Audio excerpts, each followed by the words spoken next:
Seselyuhan na ngayong araw ang kabaong ni Pope Francis na nakalagak sa St. Peter's Basilica. Sa huling araw ng public viewing sa mga labi ng Santo Papa, inaasahan ang pagdagsa ng libu-libong deboto. Live mula sa Rome, Italy, na sa frontline ng balitang yan si Jovi Francisco. Jovi, ano na ba ang sitwasyon sa mga oras na ito dyan sa Vatican?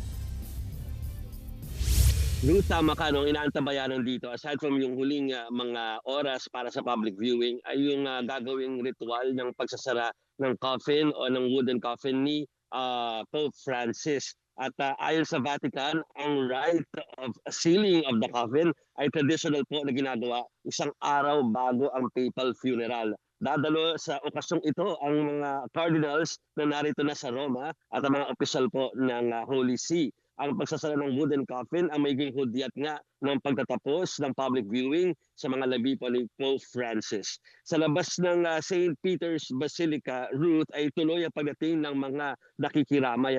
At hindi sila umalis sa pila kahit umulan at naging matindi rin yung sikat ng araw dito nung Huwebes o kahapon. At hanggang magdamagan ay pumila nga sila dito. Ayon sa Vatican, umabot na sa halos 100,000 ang pumila para makita ang mga labi ng Santo Papa mula nang simulan yung visitation. So yung count na yan ay mula po nung Wednesday at ang cut-off ay ang kaninang 12:00 ng gabi dito sa Vatican.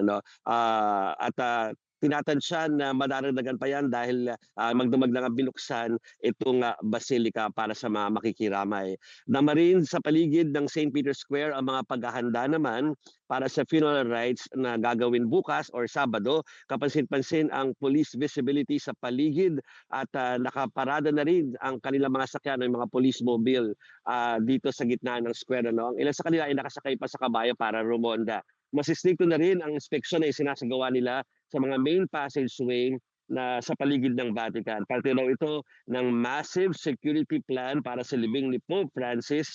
At maliban yan sa dami ng tao na inaasahan darating, ay papunta nga rin kasi dito ang mga VIP o yung mga imbitado ng mga world leaders, Ruth. At meron pang naganap at yung halipas sa mga oras dito sa Roma, pinamunuan ni Cardinal Tagle ang pagdadasal ng Rosaryo sa Basilica Maggiore kung saan nililibing ang Santo Papa bukas. So ika-apat yun na cycle ng pag-recite ng Rosary at ang namuno nga ay si Cardinal Tagle. At hindi siya nagbigay ng anumang pahayag na konektado sa mga issue surrounding him and yung clamor for him to be the next Pope. Pero sa inabigay ng mensahe na focus lamang, Ruth, kay Pope Francis. Jovi, siguro yung gusto ko tanongin, binanggit mo na rin naman kanina na mahigpit yung seguridad dahil nga inaasahan yung mga world leaders, mga iba pang VIPs bukas doon sa funeral rites. Pero sa inyo dyan sa media, may mga particular ba na mga iba pang measures? Kasi syempre mahalaga rin na ma-cover nyo rin yung mangyayari bukas. Yes, of course may assigned na media box para sa atin. Alam mo naman yung Ruth na nakapag-cover ka na rin naman dito.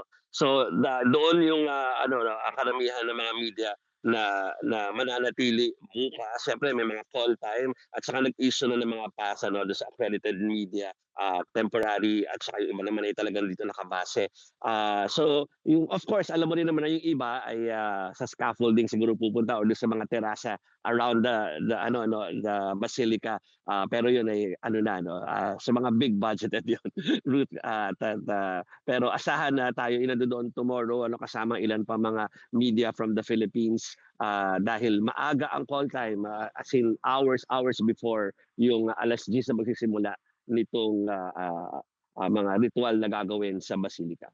Joey, isa lang din, yung interesado rin ako malaman na kung dyan mismo, doon sa mga nakausap mo, kasi alam naman natin na babalita to na may mga pagbabago dahil gusto nga ni Pope Francis mas simple itong burial rites. Siya mismo, binago niya yung mga ilang, yung ilang panuntunan ng simbahan dyan. Pero ano yung may nakausap ka ba na ano daw yung pagkakaiba halimbawa doon sa mga, dagsa ng mga tao or doon sa mga iba pang ritual compared to the other popes?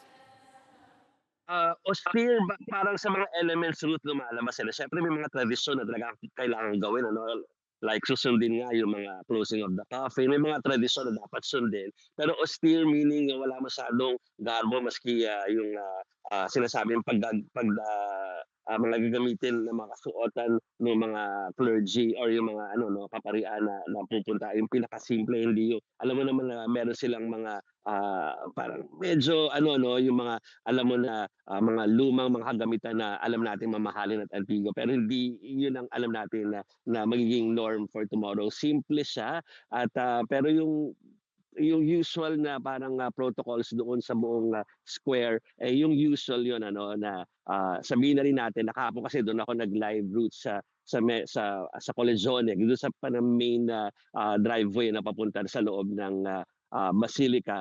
Hinati na sa dalawa ito 'no, yung isang part ay para dun sa kung saan tatayo yung ine-expect na marami ng tao hanggang sa labas ng ano, ng, St. Peter's Square.